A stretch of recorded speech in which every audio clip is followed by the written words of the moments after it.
Hello,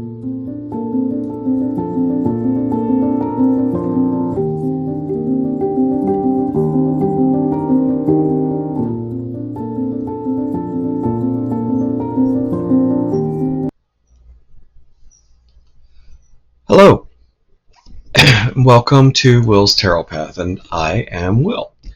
I want to show you a deck that I hope that you love as much as I do. This deck was introduced to me and everybody else that watched the video, but it's how I was introduced to it by watching Martin's Musings. So if you are not familiar with Martin's Musings, I will put his link right here when I go to post this video. But I just love the way he talks about decks. I love the way he talks, and he's moving a little bit away from that because he's starting to talk about his practice and the things he's learned through the years. So he's actually starting to do some discussions of the work he does as a practitioner, and he's actually recommended some books I put on my list for Amazon. But he said he wanted to move into this new direction because there's so many people doing decks. I don't blame him. I think it's brilliant. And I've been looking for some guidance in that area. Hey, one second, let me take care of my puppy dog. Well, so the dogs are really restless tonight because it is the 4th of July season, and we've been having some neighbors do some other little fireworks. I have several books on myths from around the world, and I love reading about the characters. I've read the Iliad probably once or twice because it's really dry, but the Odyssey I've read several times. Gilgamesh is an absolutely fabulous book. It's one of the oldest, or is the oldest, written text that we have that tells a complete story. And I think it's 4,000 years old, something like that, maybe a little older. And it's been found through the decades on clay plates and different structures that they've been able to piece together to get the full story. So, very interesting. Let's look at the box. Mythweaver's Tarot. This is not a typical tarot deck, as you will see shortly. And I will go over. Mythweaver has this stamping. It's beautiful. These flowers, to me, I'm not sure the name of them, but these look exactly like morning glories we had. We called them morning glories. Because they would just grow sort of wild and on vines. And in the morning, before the sun came up, when the dew had hit, they would open up and bloom. And then when the sun came out, they would all close back up again. So they were only open in that early part of the morning when the dew was fresh on the ground, right before the sun came up. It's on the horizon. You have light. But they opened up to get that little bit of light, and as soon as the sun came to where it hit them, they closed back up to protect themselves. Very beautiful. And so I love that. It matches my Marseille, Pamela Como Smith's Marseille deck that Rosan did, Alejandro Rosan. I think it's just great. I'm going to leave this out and use it for a while I just love this cloth. Anyway, on with the show. This is it. Guide on the Ancient Paths. And then here we have Lalanya Simone. I love what she's done with this. She did her research, let me tell you. No one can accuse her of appropriation or creating something that's a token. It's all based in various cultures around the world, but it's done through great research to show how I believe it shows how we as a people have roots in common in our belief systems and the way they developed through the centuries. So this is an image of one of the cards, the Night Weaver. Myth is an ancient language that awakens the soul. The Myth Weaver Tarot is a bridge between worlds, and I would say between cultures. where collective stories become both mirror and guide. These cards hum with the voice of spirit, carrying the timeless wisdom whispered by our ancestors. And that's the key. And I think you'll see. This deck is not for a beginner because they are not typical cards. Let's look at the inside of the box here. Ancient stories still breathe beneath the surface of the world. In our quiet moments, they rise, ready to awaken what's been forgotten. Absolutely gorgeous. So, it's a very sturdy box, magnetic closure, you saw that. And I'll show you this in a moment, but it does come with 2 parts. The deck is in 2 parts, and normally how it creates that curve, this one doesn't, but it's done right, it's done well. I don't understand the difference, but maybe it's the way that constructs the sturdiness of the box, the way the insert is made, and I'll show you all that in a moment. Codex with Melania Simone. The paper is really nice. It's a sewn binding, which is always nice. And then it has an entry for each card. And I want to show you this right off the bat. This is an introduction. It has something very similar as to what's written on the box. It goes over how to work with the deck, how to clear, how to charge, daily practice ideas, how to use the card for the altar, spreads, and then here we go. So the major arcana represents the soul's journey through the cycles of life, very similar. So we'll see the the Rider-Waite-Smith tarot represented in this, as far as how the archetypes were chosen for each card.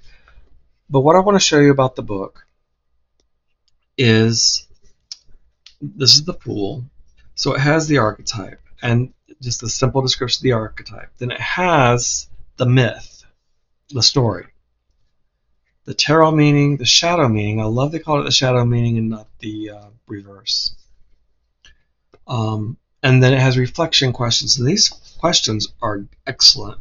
Where in your life are you being called to take a leap of faith? Are you ready to trust your inner guidance?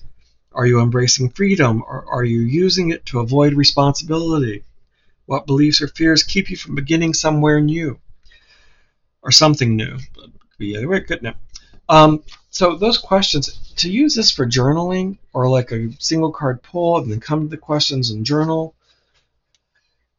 very well done. But you'll see it has this format for each card. Everybody gets the same treatment. And then if we go to a minor card, in the minor arcana, 10 of Cups, just turn to it, didn't really pick. Archetype, the myth, tarot meaning, shadow meaning, and the questions. The same treatment for the minor arcana that the major arcana get. And these are completely throughout the world. I will pull some out. I'm not going to know all of them because I've just received this deck and I don't know. I'm much more familiar with Egyptian, Roman, and Greek mythology. So some of those I'll be familiar with. But to stop and read the title from each character in the book and all that would make this a very long video. And I know that a lot of you would like to do that self-discovery yourself. You just want to see the art, a general introduction, the deck quality, and the book itself. So that's what we will focus on today. I did have a couple of these out of order. Let me fix that really quick, and I'll be right back. Okay, I'm back. Cards are in order, rest of the box. So I did want to mention the rest of the box. The insert is a really nice velvety, some type of foam, but it's very soft and velvety. And it's sturdy. It's not going to fall apart. It's definitely not going to fall apart. And it has the finger grips in it. I love that they did not glue this down, because what that means is if I decide to keep the deck in a wrap or another box or something, then I can use this box to either use for a portable altar box when I'm traveling, or to keep crystals in and other things. But it just allows the box to be used for other purposes. I love that. I will use it to keep my cards in to start with, but I love the fact that it's not all glued in, or it's not like, this is not weak. This is almost like this woody feels, how sturdy it is. And I just, very well done. So very pleased with that. I will say that with the insert, cards will slide under it because it's not attached. But a very simple solution to that is, I'm thinking I'm going to take a piece of clear matte tape and just put a couple of pieces around, not a lot, but 1, 2, 3, 4, 5, 6 maybe. Yeah, 2, 4, 6 pieces, and then one here. And that will keep the cards from going under. You don't have to tape the whole thing down. You don't have to glue it down. If you were thinking that you would just use this box for the cards and that's it, you would never use it, repurpose it, glue it down. No big deal. But it's just very impressed with the box. And the book, very nice matte cover. The color is beautiful. Everything about it. The quality of production is fantastic. I will say, when we get to it, you'll see I do have 2 of one card, and I'm lacking 1. I'm not concerned about that, and I definitely wouldn't send it back to trade. I love it so much, and that speaks to the quality of the cards and the creators. I've never messaged a creator, emailed a creator, and did not get a very kind, gracious response. So I'm assuming that as soon as I let them know, that it'll be fine. I'm not even worried about it. And if it does come down to them saying, "Well, just return it, we'll replace it," I'll just keep what I have, because I love it. I don't want to let it go. I love it. So that tells you something about it. So don't let that stop you. Let me see if I can do this without being too crazy shaking. I think I did that pretty well. Normally I would stop the camera to do that sort of readjustment. I'm getting better at this. Anyway, so one more little twist there, and we are, oh, just popped it off. See, I should have stopped. Should have paused it. Didn't, and now look at me.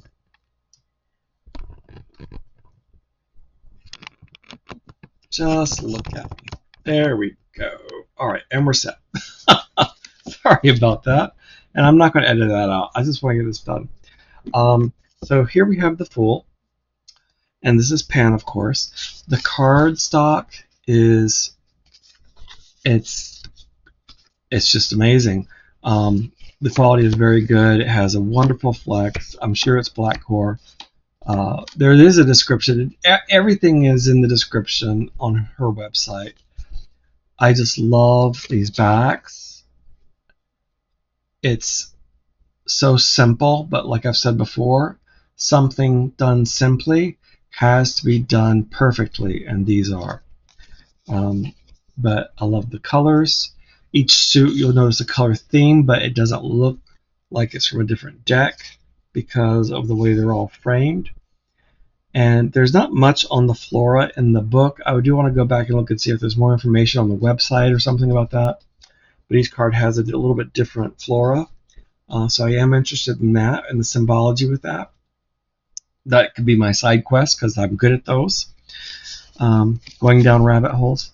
But this is Pan, the boundless one. I think that's very appropriate. Merlin is the magician, the shaman. They do have a name change, a little bit of a name change, but they also have the character's name Merlin. And then in the book, let me just show you real quick for that one, since it's right at the beginning, it'll be easy to find. It has both names. So if you absolutely are stuck or don't know the Fool, it's right there. So they don't completely abandon it because it does align with RWS as far as the meanings go. And the research for this was done so in depth. I don't know how long it took her to put this together, unless she had. So this is Oracle of Delphi, Divine Mother, is the Venus of Willendorf. I believe it's Willendorf. But each card in that mythology section, that it has the story of the archetype. The story of the archetype matches the energy of the RWS representation, Wisdom Keeper. So I think that was just done extremely well. I will say about this is, it's called Yeshua and Magdalene. Of course, Yeshua is the Christ. And I know some people get, I won't say turned off, but they're like, oh, I just wish tarot was more pagan or earthbound and not related to Christianity or have those symbols. But we have to remember that the archetypes in these cards, the meaning is older and different a lot of times than the organizations or peoples that define them in our thinking of today. So if we go back and look at how they were originally Ishtar, this is the one that I have two of. I'm not worried about it. I love this deck so much. I mean, I actually looked at it, it's like, oh, well, that's cool. I got two of those. But then I knew I was missing the 7. But then I was like, that's cool. I got 2. Because I love this archetype. Maybe that's why I got 2, because that's what I really like. The Deep Watcher. And you'll see them from different tribal regions, different regions in Asia, Egypt, the African continent. The Inuit tribes are represented in here from Alaska, the Hanged One. But aren't these colors amazing? This is Kali, the Black Mother. Alchemy. It's Nagas. Lucifer is the fallen angel. So, and that's how, some people might ask you, well, how do you do this? And, say you're a practicing Christian, and that's my basis of my belief system. But the more I study sort of an occult alchemist viewpoint, the energies that be, the more I study science, the more it strengthens my faith in what Christianity is, before a small group of people take it and distort it and make it something that they use to hang over people's heads or to create guilt consciousness around. And that's how I was able to come back to it, because my mind shift I had in how I interpret it, how I look at the history of it. And so I don't know if that helps or not, but that's how I look at it. And I would just invite you to look at the archetypes, look at what's written. 2 of Wands, Grandmother Spider, beautiful. Sinbad the Sailor, 3 of Wands, that's awesome. That's what I mean. So Sinbad the Sailor, you may not know the full story, but he was looking at his future, like he was growing his investments, and that's a perfect energy for the 3 of Wands. The 4 of Wands, Ora Mazda. So the book itself is actually, and I sat down one night before I went to bed and just read a couple of the stories. So it's a book that you can take and just read as a book. I have a book of Greek myths, and none of them are terribly long. And I love sitting there sometimes and just reading those little short 1 to 3 page stories, because you get the entire story. It's interesting.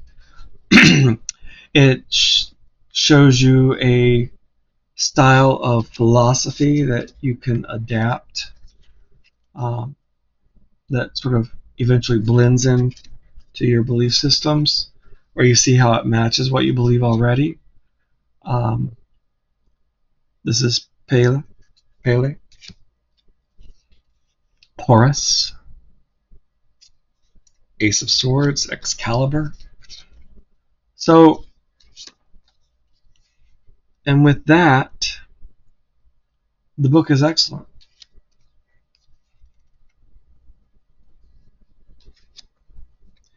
Four of Swords. So Hypnos is the god of sleep and dreams.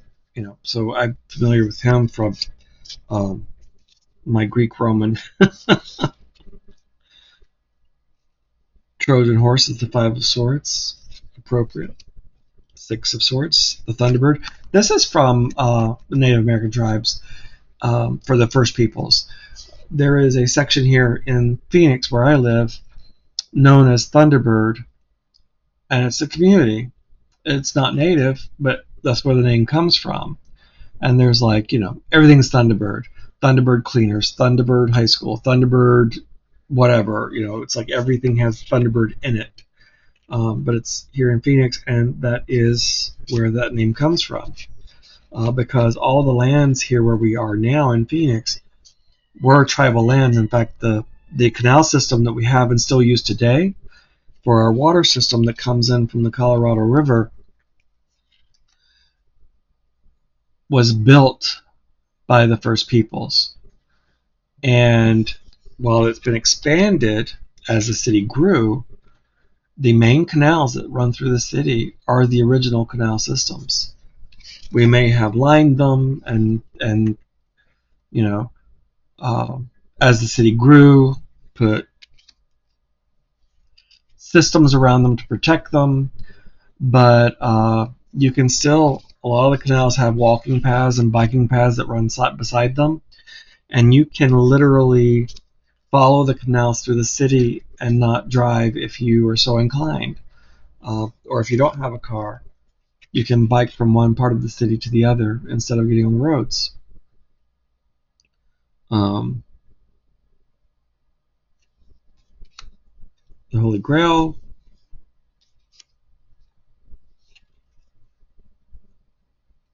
I think this is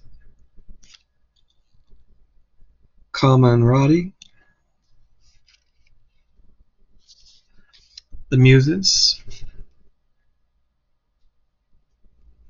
The Four of Cups, the Buddha. I think that is understandable as far as an archetype goes for the Four of Cups and what that means. The Five of Cups, Gilgamesh. If you're not familiar with the story of Gilgamesh, this is what I was talking about earlier. It's one of the oldest. It is the oldest, I believe. It was when I studied it. 4,000 years or more older. Written on clay tablets that was discovered long after the city was gone and buried. I believe it was written in cuneiform. I'd have to look that up, but don't hold me to that, but I believe so. It was one of the first languages. And over the decades or century, it's just been slowly translated. Six of Cups, 7. This is the Shimra. 8 of Cups, Tana. So I will say that the name of the archetype is here at the bottom, and it's a little hard to see. So let's see if I can. Oh, I dropped my magnifying glass. Let's see if I can do this. Maybe we can get a better view of it.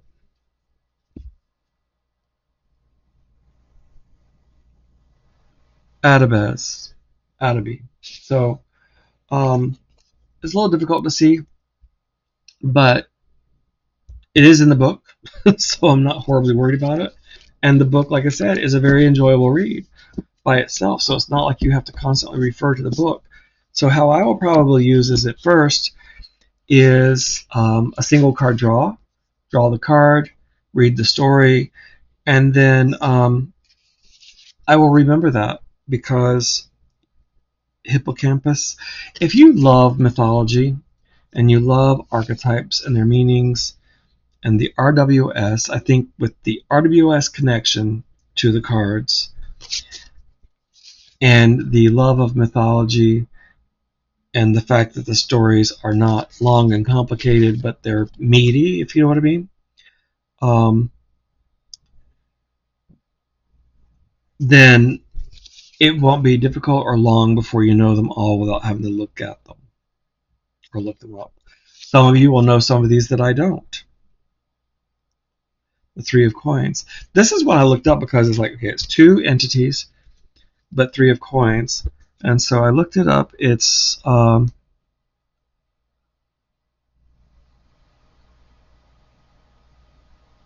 and Funi. Let's look that one up and read it so you get an idea of what it's like. There's the Three of Cups. Oh, there's the Six. Not far off. The Three of Cups.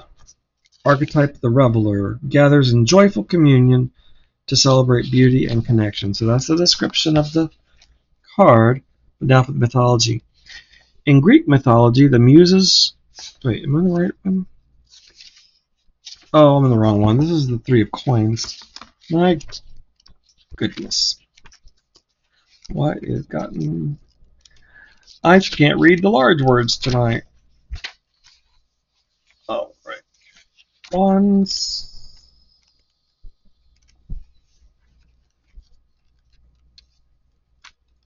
Cups. Swords. Oops. Of course, it's going to be the last one I went to. Three of Coins. Here we go. The Guild. This archetype represents the wisdom of shared creation. Okay, in Chinese mythology, Nuwa and Fuxi are twin deities credited with bringing structure, knowledge, and balance to the world after a time of chaos. Nuwa is most often remembered as the compassionate goddess who repaired the sky with stones of 5 colors after a cosmic calamity. That sounds familiar. The rainbow. After the flood, Fuxi, her brother and consort, is revered for creating the foundational elements of civilization: music, writing, fishing, hunting, and the principles of yin and yang. Together they represent the dual principles of order and flow, masculine, feminine, structure and intuition. So it has this idea of harmonizing and working together and building, increasing, which fits the threes, I think, excellently. So it gives you an idea of how the myth fits the RWS, Four of Coins. Look at this. I mean, the workmanship on this artwork is beautiful. I love the fact that it all is in black with white ink. It might be gray or silver, but it's white with the color background that makes it really pop. Hathor.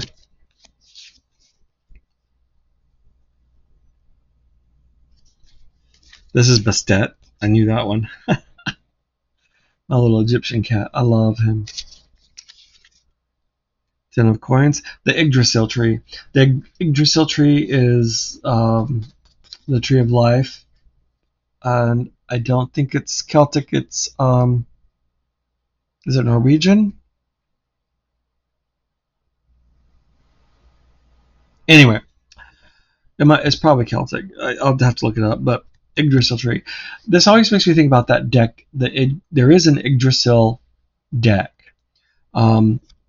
And I keep debating whether to get it or not. But whether you have it or get it or not, there is a video on YouTube that shows the creator. He was an elderly gentleman that studied it, and he wanted to create this deck to sort of preserve the knowledge, the lore, and he did everything, all the drawings by hand. And I think he's deceased, but either his daughter and her husband, or his son and his wife, his children, either way, there were some interviews with him, and then they also did some filming to bring that his story to life in that video, and it was just a very, very nice video, very well done.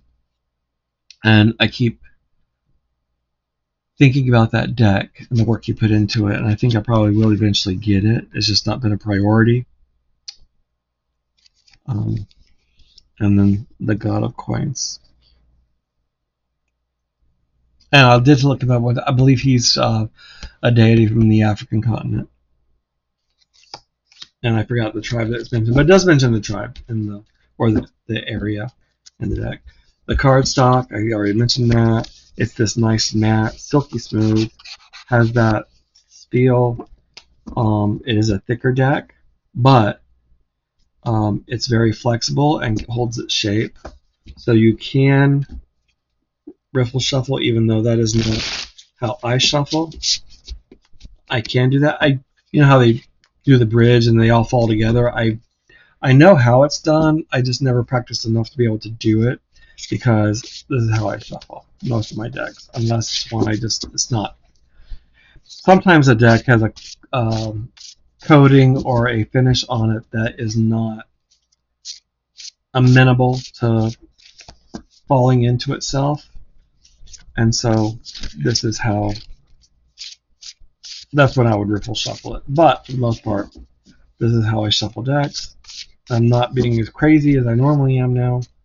I'm not crazy. I usually carry it up further and let it fall further, but the camera is in the way. But I just wanted you to show how they sound and move together flawlessly.